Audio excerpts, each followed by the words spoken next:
안녕하세요. 오늘은 저희가 이런 안보 문제들을 어떻게 분석하고 설명하고 있는지에 대한 이야기를 해볼까 해요.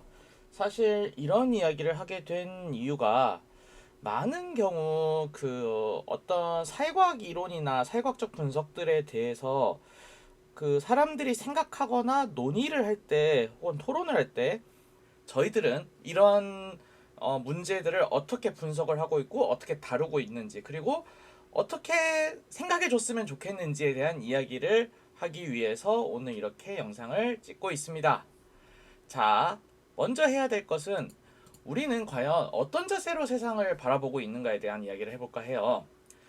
이거에 대해서는 사실 크게는 두 가지 관점이 있어요. 사실이나 측정, 분석을 중요시하는 관점이 있고요. 또는 관점이나 해석, 재구성을 중요시하는 그런 이제 일파가 있죠. 그래서 이를 그냥 나눠보자면 사실 기반과 해석 기반으로 나눌 수 있다고 생각을 해요. 근데 이런 관점을 쭉 따라가 보면은 결국에는 이렇게 설명할 수 있습니다. 모든 분석은 사실에서 출발한다는 거죠. 즉 분석을 하기 위해선 사실을 먼저 파악을 해야 한다는 거예요. 그렇다면 사실이란 과연 무엇인가요? 사실 우리가 많은 부분 사실이라고 받아들이는 것들은 이런 것들이 있어요. 통념이 있을 거고요. 혹은 우리가 모두가 공유하고 있는 어떤 직적인 그런 개념이라고 하나 흔히 말하는 상식이라는 것이 있을 거고요. 그리고 패러다임도 있을 겁니다. 좀 더 엄밀하게 들어가면. 그리고 이론이 있어요. 근데 이것들은 엄밀히 말하면 사실은 아니에요. 왜냐하면 이것들은 결국에는 우리가 공유하고 있거나 그렇다고 생각하는 하나의 아이디어 빌리프 시스템, 그러니까 하나 이제 신념 체계로서의 공유된 신념 체계라는 개념에 가까운 것이지. 이것은 엄밀히 말하면 사실은 아니고 사실일 가능성이 있는 그 무언가죠. 자, 그래서 여기서 좀 나뉘는데 그러니까 우리가 이제 흔히 팩트 혹은 트루스라는 말들을 하잖아요. 근데 사실 이것도 이런 것이 있습니다. 팩트와 트루스를 과연 사실과 동일하게 할 수 있는가? 왜냐하면 팩트나 트루스는 어떤 그 있었던 사건 혹은 어떤 하나의 진리를 이제 각각을 얘기하는데 사실은 그것들이 어떻게 관찰되냐에 따라서 전부 다 다르게 관찰될 수 있거든요. 즉 이런 거죠. 어떤 사람의 팩트와 어떤 사람의 팩트는 다를 수 있고 어떤 사람의 트루스와 또 어떤 사람의 트루스는 다를 수 있어요. 그러니까 이 팩트와 트루스마저도 아주 엄밀하게 말하면 과연 사실이 될 수 있는가에 대해서는 여러 이야기를 할 수 있다는 거예요. 이는 간단하지 않다는 거죠. 그렇다면 이제 이렇게 됩니다. 그럼 사실은 무엇을 통해서 이제 볼 수 있는가? 그것은 검증을 통해서 볼 수 있어요. 그러면 사실을 검증하는 방법은 이제 뭐가 있나요? 자, 첫 번째는 이제 상관관계를 검증할 수 있죠. 흔히 상관검증이라 말하는. 그리고 상관검증을 보다 엄청나게 엄격하게 만들고 여러 가지 통제를 하면은 이제 인과검증을 할 수 있죠. 인과관계를 검증할 수 있는. 그리고 인과관계를 이제 되게 통제를 빡세게 하면 어떤 거 변수가 올라갈 때 얼만큼 증가하는지, 어떤 변수를 건드릴 때 어떤 것들이 작동하는지를 이제 테스트할 수 있는 효능을 검증할 수 있는 방식이 있을 거예요. 그리고 이제 이런 검증의 한계가 있을 경우 우리는 무엇을 하냐면 어떤 특정 사례를 가지고 그 사례들을 비교하거나 하나의 사례에서 그 메커니즘을 찾고는 하죠. 결국에는 상관검증, 인간검증, 효능검증, 사례연구 같은 방법을 통해서 우리는 사실을 구하고 있다는 겁니다. 오늘은 그래서 이러한 사실을 기반으로 기존에 우리가 당연하게 여겨왔던 것들을 혹은 반박 혹은 보완 혹은 지지하는 연구들을 소개해 볼까 해요. 단 이런 건 있어요. 여기서 소개하는 연구들이 확정된 사실은 아닙니다. 여전히 어, 변할 가능성도 존재를 하고 이것도 그 사실 기반으로 검증을 통해서 기존의 검증들보다 조금 더 나은 검증을 했기 때문에 조금 더 정합성이 높은 연구가 되는 것이지 이게 확정된 사실 그 자체는 아니라는 것을 먼저 얘기해 둘게요. 다만 우리가 기존에 가지고 있었던 믿음에 대해서 어떻게 회의적인 자세로 이것 기존의 당연하게 여겨졌던 것들을 바라봐야 되는지 그 필요성을 보여주기 위해서 제시하는 연구들이라고 할 수 있겠습니다. 먼저 근대화 이론에 대한 이야기를 해보겠습니다. 근대화 이론은 아시는 분들은 아시겠지만 경제 발전과 정치 발전이 일종의 선형적 관계에 있다는 거예요. 즉 경제가 발전하면 발전할수록 정치가 발전할 것이다. 뭐 더 엄밀하게 말하면 경제가 발전하면 할수록 민주주의가 들어설 확률이 높고 민주화가 공고화될 확률이 높아진다. 뭐 이런 개념입니다. 이런 개념이고 사실 꽤나 오랜 시간 동안 비판도 받아왔고 점점 많은 연구적인 보완은 있어 왔지만 사실은 근대화의 이론 자체는 되게 이제 많은 사람들로부터 정설로 받아들여지고 있었어요. 근데 여기서 문제는 이에 대해서 진짜 정면으로 도전은 한 학자가 있어요. 에스모글루 앤 로빈슨이라는 학자인데 최근에 국가는 왜 실패하는가라는 책으로 한국에선 유명해졌죠. 이들은 리바이어던이 가지고 있는 메커니즘을 통해서 즉 되게 많은 사례 연구를 누적을 시켜서 사실은 근대화 이론이 틀린 것이 아닌가라는 설명을 하고 있습니다. 이런 내용이 이제 되게 이제 크게 나온 책이 이제 좁은 회랑이라는 책이고요. 이 책에서 보게 되면 이제 결국엔 이래요. 리바이어던이 이제 국가를 이제 은유한 거죠. 홉스가 이제 이렇게 얘기를 했는데 리바이어던의 모델 자체를 보게 되면은 사실은 그러니까 경제 발전이 정치 발전을 추동하게 된 것은 그렇게 높은 사례가 아니고 여기에는 분명히 문화적 배경들이 분명히 들어간다는 거예요.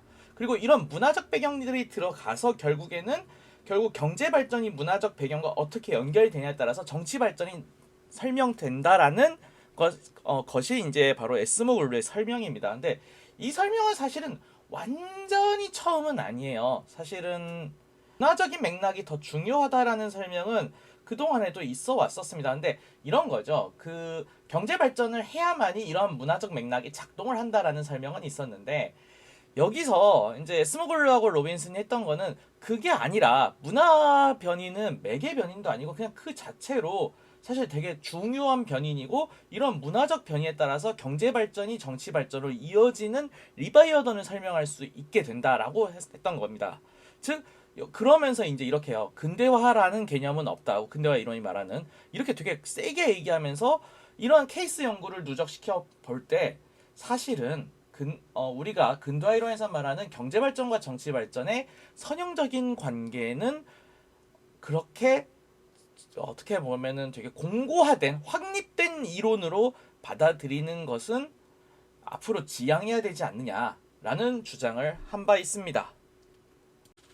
또 우리는 사실 군사 동맹이 억지력 창출에 기여한다라는 것을 어느 정도 상식으로 가지고 있어요. 그리고 이러한 안보적인 억지를 창출하기 위해 동맹을 맺는다라고 많은 부분 여겨왔습니다. 그래서 이제 동맹에 대한 기존의 설명이 동맹은 안보 목적에서 대부분 이루어지고 다만 이 과정에서 동맹의 안보 딜레마라는 게 존재한다. 그래서 자율성과 안보 이익에 끊임없이 교환이 되는데 이는 결과로서 결국은 동맹이 억진을 창출한다라는 것이 많은 이제 국제정치학자들의 설명이었습니다. 여기서 억지라는 것은 뭐냐면 나의 적이 나를 해하기 위한 행동들을 함부로 하지 못하게 하는 것을 억지라 그러고 억지력은 이것을 하기 위한 힘을 말하는 거죠. 즉 동맹이 억지력을 창출한다면 결국에는 동맹을 통해서 1+1의 안보 능력을 이제 확장하는 그 안보 능력을 합을 계속 증진시키는 방식으로 동맹이 이루어졌다는 설명이었습니다. 근데 이에 대해서 이제 캐닉을 비롯한 개량적 접근을 중심으로 하는 안보학자들은 여기에 대해서 되게 많은 논쟁이 있어 왔어요. 그래서 그 결과 최근에 이제 캐닉과 바스켓스 파워스 일련의 학자들이 이제 뭔 주장을 했냐면 이런 식의 기존의 역사적인 케이스를 누적을 시켜서 개량 연구를 진행을 했습니다. 그 결과 핵무기 개발 이전 시대의 동맹 형성은 군사 분쟁의 시작과 전쟁 발발 모두와 긍정적인 연관이 있다고 했습니다. 즉 동맹을 하면 오히려 군사 분쟁이 더 잦아진다는 얘기죠. 전쟁 발발 역시 마찬가지고요. 다만 그 핵무기 이후에는 어떤 특정 유형의 동맹이 나타났을 때는 군사 분쟁에 나타날 가능성이 줄지만 전쟁 발생 여부에 영향을 미치지 않는다라는 결론을 냈습니다. 즉 동맹 자체가 억지를 창출하지는 않는다라는 거죠.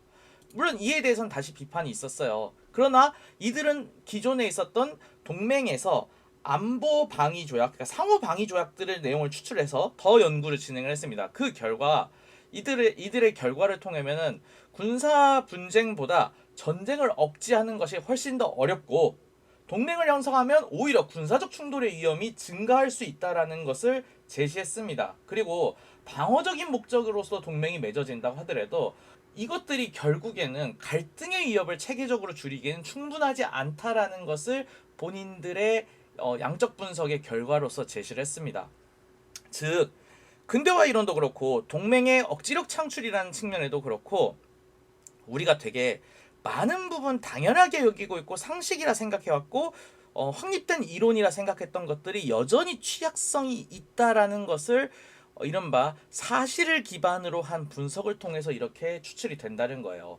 즉 결국에는 우리가 많은 부분 배워왔고 혹은 그 분석됐다고 교과서에서 나오는 것들에 대해서 여전히 지속적으로 의심을 할 필요가 있고 다시 검증해야 될 필요들이 있다는 것을 보여주죠. 결국 우리가 알고 있다라는 이론이나 통념이나 상식은 사실이라기보다는 여전히 회의적인 자세로 끊임없이 검토를 거쳐야 되는 문제들이라는 것들을 이 두 연구들은 모두 보여주고 있습니다.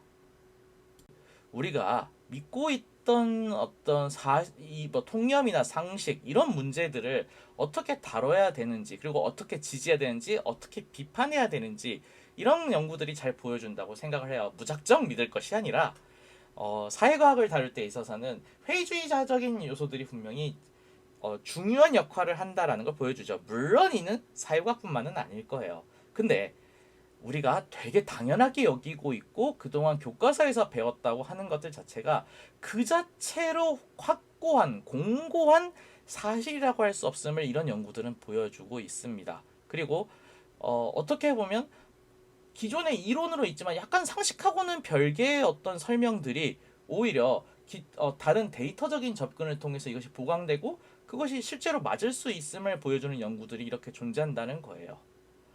오늘은 우리가 사회과학적인 접근을 함에 있어서 우리가 어떻게 분석을 하고 어떻게 다뤄야 되는지 그리고 우리가 어떤 대외적인 현상들을 우리의 통념이나 상식으로 다루는 것이 어떤 문제점이 있을지 그리고 그것들을 어떻게 보완해야 할지에 대해서 사실 이야기를 해보려고 이런 이야기들을 했습니다.